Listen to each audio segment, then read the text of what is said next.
All right, let's get into it. Today we're diving into a huge security story that feels like it's straight out of a movie. I'm talking a corporate thriller, a high-stakes negotiation, and it's all about keeping your digital stuff safe. We've got a massive crypto exchange, employees who were bribed, and get this, a $400 million problem. And this whole thing just blew up again, right? It all came back into the spotlight with this pretty dramatic post from Coinbase's CEO, Brian Armstrong. He announced an arrest, which is huge news.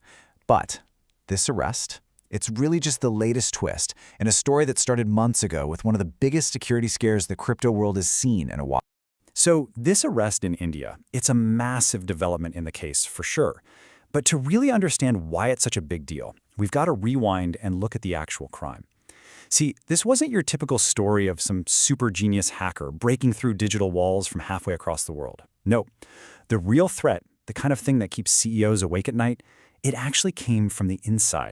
Yeah, we're talking about what's called an insider hack. And it's pretty much exactly what it sounds like.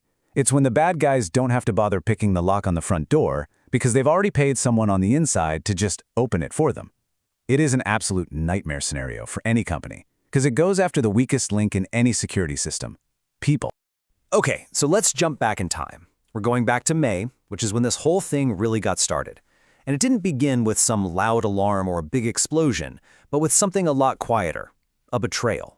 So what happened was, hackers found and bribed some of Coinbase's own people, either employees or contractors working outside the US, and for a bit of cash, these insiders just handed over sensitive customer data.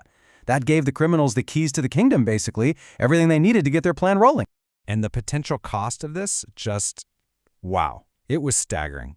Coinbase's own internal estimate was that to fix everything, pay back customers, beef up their security, deal with all the fallout, it could cost them as much as $400 million. That is a huge price to pay for a breach of trust. So, the hackers have the data. Now what? Well, they make their move. They reach out to Coinbase with a simple demand. Give us $20 million or we dump all this customer data online for the world to see. This put Coinbase in an incredibly tough spot. And this leads to the million-dollar question. Well, the $20 million question, right? What do you do? Do you pay the ransom and just hope these guys go away quietly? Or do you stand your ground and fight back? Coinbase was in a real high-stakes standoff, and whatever they did next was going to be absolutely critical. Okay, and this is where the story takes a really interesting turn. This is just a brilliant move. Instead of caving and paying the $20 million, Coinbase said no way. But then they did something else. They took that same $20 million and turned it into a weapon against the hackers. They set up a $20 million reward fund for any information that would lead to arresting and convicting these guys. They literally flipped the script and put a bounty on the hackers' own heads. Now, this reward fund was a huge part of their response, but it wasn't the only thing they did. It was all part of a bigger, very public strategy. Coinbase knew they had to move fast and be decisive, not just to catch the bad guys, but to win back the trust of their customers. So let's break down their game plan. It was basically a four-step approach. First, like we said, they flat out refused to pay that ransom. Not a penny. Second, they went public and promised to make things right for every single customer who was affected.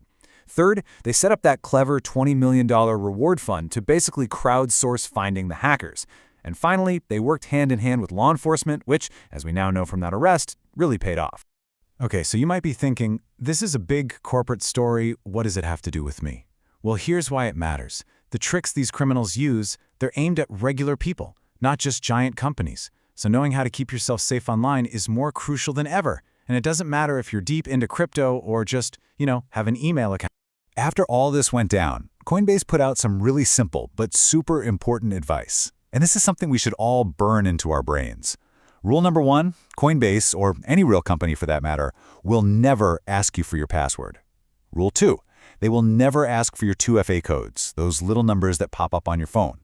And Rule 3, they will absolutely never, ever ask you to move your assets to some new or safer account.